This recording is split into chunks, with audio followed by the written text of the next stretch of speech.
Hello दोस्तों, नमस्कार। मेरे स्मॉल टॉक की छोटी सी शुरुआत में आपका स्वागत है। और जो मेरे यूट्यूब चैनल का नाम भी स्मॉल टॉक ही है। और मैंने यूट्यूब चैनल क्यों बनाया है? बिकॉज़ हर इंसान में कुछ ना कुछ तो टैलेंट होता है, लेकिन वो सभी लोगों के सामने अपना टैलेंट नहीं दिखा पाता है। देख, हर इंसान के मन में बहुत सी चीज़ें आती हैं, बहुत सी चीज़ें आती हैं, लेकिन वो बाकी लोगों के साथ में बोल नहीं पाता है। तो इसलिए इन लोगों के लिए मोटिवेट फ़ील होने के लिए, और मैं खुद मोटिवेट होना चाहता हूँ, इसलिए मैंने ये यूट्यूब चैनल्स खोला है, बनाया है। और मेरे यूट्यूब चैनल्स का नाम है माय स्मॉल टॉक्स। और प्लीज़ यार, जाके सब्सक्राइब कर लो, लाइक करो, शेयर करो, फॉलो करो। ओके, चलो अब चलते स्टार्ट करते हैं। मैं आपको ये बताना चाहूँगा कि जो इंसान होता है, जो फर्स्ट इंसान होता है, एक तो अच्छा होता है, एक तो बुरा होता है। इसमें दो क्वालिटी होती है। और जो तीसरा भी ऑप्शन होता है उसमें, जैसे कि एक तीसरा इंसान भी होता है जो अच्छा भी होता है और बुरा भी होता है, और अच्छे कामों में हेल्प भी करता है ना। तो ये तीन प्रकार के ऐसे जो होते हैं, जो इंसानों में क्वालिटीज़ पाई जाती हैं। और सबसे पहले तो मैं बैड हैबिट से स्टार्ट करता हूँ। अच्छे हैबिट तो बहुत सारे आ जाती है इंसानों में। तो बैड हैबिट जैसे कि बोला जाए कि कुछ लोग ऐसे होते हैं जहाँ पर जो करने की सोच रहे तो उस सोचने में टांग अड़ाने की सोचते हैं, है ना। मतलब जैसे कुछ कर लिया गाँव में अधिकांश होता है, या कि दोस्त हो गया कोई, मतलब चल रहा हो, कुछ अच्छा कर रहा हो, तो उसमें टांग अड़ाने की कोशिश करते हैं। लेकिन ये गलत चीज़ है, तो ये बैड हैबिट्स हो जाती है। ऐसे बहुत सारे बैड हैबिट्स है जिसमें जो क्वालिटीज़ इंसानों में पाई जाती है। और इंसानों की ओर ये होता है कि जैसे कि बहुत कुछ करने के बाद में यार देखो कि वो क्या कर रहा है ना, एक्चुअली क्या कर रहा है, कैसा कर रहा है, क्या कर रहा है। तो उसको बता के जैसे उसने कर लिया, और भाई उसको मतलब आगे नहीं बढ़ने देना है, मतलब वही तक ही सीमित होना चाहिए, उसको आगे नहीं बढ़ने देना चाहिए, है ना। वहाँ तक कि नहीं पहुँचना चाहिए वो। तो हमारी जो रेपुटेशन से कम हो जाती है वहाँ तक पहुँचने के लिए। तो इन सभी बातों को ध्यान में रखते हुए जो इंसान होता है बहुत ही ज़्यादा बैड होता है, कि जो सामने वाला बंदा या सामने वाला कोई भी लड़का हो आगे बढ़ रहा है तो उसको टांग अड़ाने की सोच रहा है। तो ये गलत चीज़ है, और ये बोला जाएगा बैड हैबिट्स है उसमें। क्योंकि वो किसी मतलब कोई अच्छा करना चाहता हो तो उसको उस काम के प्रति, उस वर्क के प्रति रोकने की कोशिश करता है। तो ये गलत चीज़ है। और बहुत सी यार आपको भी पता होगा कि ऐसे बहुत सारी हैबिट्स हैं जो गलत है।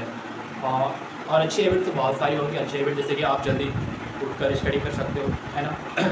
अच्छा मन लगा के, मतलब कुछ भी आप न्यू स्किल सीखना चाहते हो तो न्यू स्किल भी आप सीख सकते हो, तो ये भी बहुत ज़रूरी है। आप प्रतिदिन डेली जो भी है जल्दी उठकर आप न्यू स्किल्स के बारे में सोचो। आप पॉजिटिविटी रहो। नेगेटिव सोचना ही मत, बिल्कुल नहीं सोचना, नेगेटिविटी नहीं सोचना, पॉजिटिविटी सोचो। या दूसरा कर रहा है तो हम भी करेंगे, लेकिन ऐसा नहीं कि हमें भी थोड़ा ज़्यादा मेहनत करना पड़ेगा, ज़्यादा उस पर वक्त देना पड़ेगा, उस पर ज़्यादा प्रैक्टिस करना पड़ेगा, तब जाके हम आगे बढ़ सकते हैं। जैसे आप जो भी स्टडी कर लो, है ना, जैसे आप कोई भी इंग्लिश पढ़ो बोलो, या फिर इंग्लिश आप पढ़ रहे हो तो उस पर फोकस लगा के, एकदम ध्यान लगा के, जो भी है आपका कौन सा स्ट्रेंथ डायरेक्शन सही होना चाहिए उस पर, कि आप क्या पढ़, मतलब क्या आप स्मार्ट तरीके से स्टडी करना चाहते हो, कि आप क्या मतलब किस टॉपिक के ऊपर आप ध्यान दे रहे हो। तो एक एक टॉपिक लेके आगे बढ़ो, है ना। तो जैसे आप कहीं ना कहीं जैसे अलग टॉपिक में मत जाओ, जो आप टॉपिक पढ़ना चाहते हो पहले उस पर ज़्यादा ध्यान दो।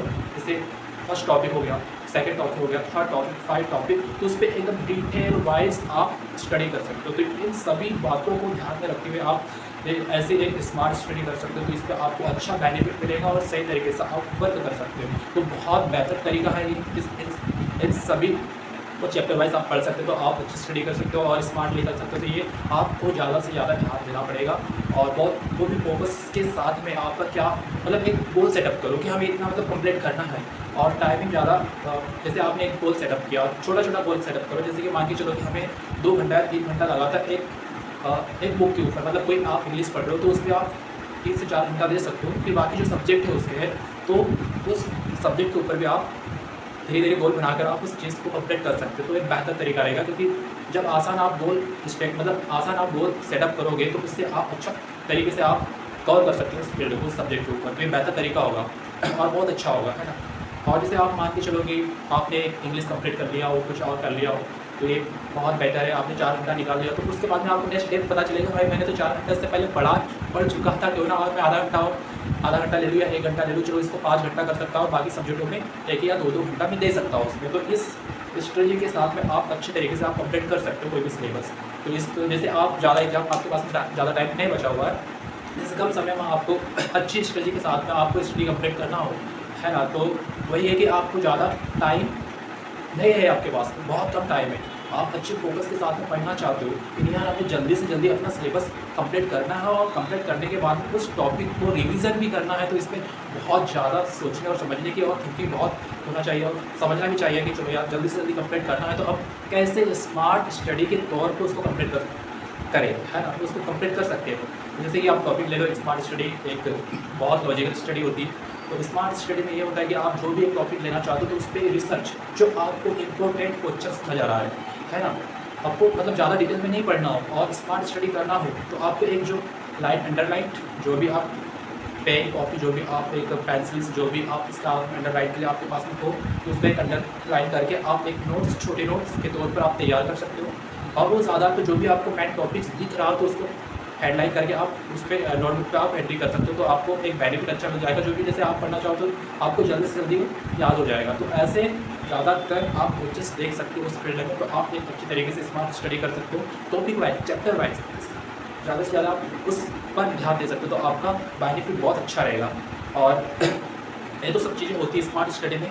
और उसके साथ में आपको प्रैक्टिस भी करना है। जैसे कि आपने आज तो जैसे आपने पढ़ाओ 6 घंटा, है ना, समथिंग आपने 6 घंटा पढ़ाओ और आपने रिवीजन नहीं किया हो, आप तो पढ़ लेते हो, ये तो मान चुका हूँ मैं, आप पढ़ लेते हो 6 घंटा पढ़ लेते हो, 7 घंटा पढ़ लेते हो, लेकिन आप आकर या एक बार और रिवीजन नहीं कर पाते तो आपको समझ में नहीं आएगा उतना। तो इसलिए आप जो भी आप पढ़ते हो तो उसको एक बार और देखो, बार बार देखो, जितना भी आपके पास में टाइम मिलता है उसको बार बार देखो, क्योंकि आपको जब बार बार कोई भी चीज़ दिखाई देती है तो आपके मन में वही याद, वही कॉन्सेंट्रेंस, वही टेक केयर, वही प्रेजेंट ऑफ माइंड के तौर पर वो रिलेटेड होती रहती है, मतलब रिलीज होती रहती है। तो वैसा ये भी है।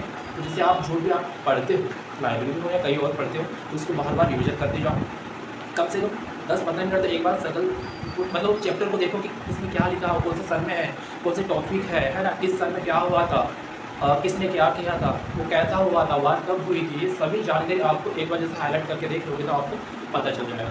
बाकी सब चीज़ें होती है टॉपिक्स पे, जैसे आप कोई मैथ्स पढ़ रहा हो, रीजनिंग पढ़ रहा हो, जीके पढ़ रहा हो, या कोई भी इंक्लूडिंग जितने भी सब्जेक्ट वाइज पढ़ रहा हो तो उसको प्रैक्टिस करना पड़ेगा। जब तक कि आप प्रैक्टिस नहीं कर पाओगे तब तक आपको ही भी चीज़ें याद नहीं रहेगी और आप नहीं कर पाओगे। तो प्रैक्टिस बहुत ज़रूरी है, आपको बार बार प्रैक्टिस करना पड़ेगा।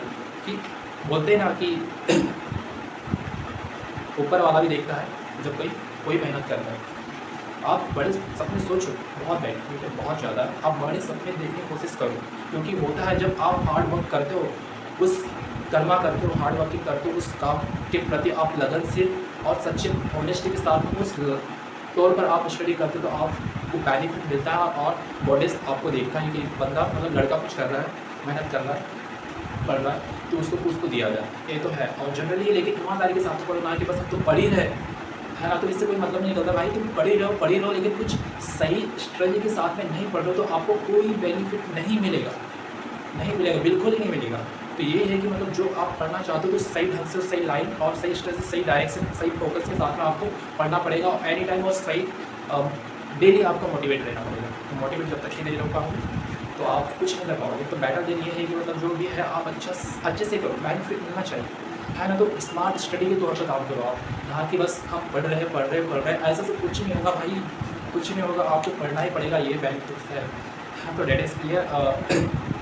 लेट डे और मतलब हम फ्यूचर के बारे में सोच रहे तो हम इसको कैसे अचीव करें, कैसे मोमेंट के तौर पर अचीव करें, किस डायरेक्शन के ऊपर हम स्ट्रेटजी बनाएं, कैसे बनाएं, क्या करें, इस फोकस के ऊपर आपको बहुत जानकारी मिलेगी और जानकारी होना भी चाहिए, है। तो इस बात को हम तो भाई और मेहनत करो लगातार कंटिन्यू के साथ।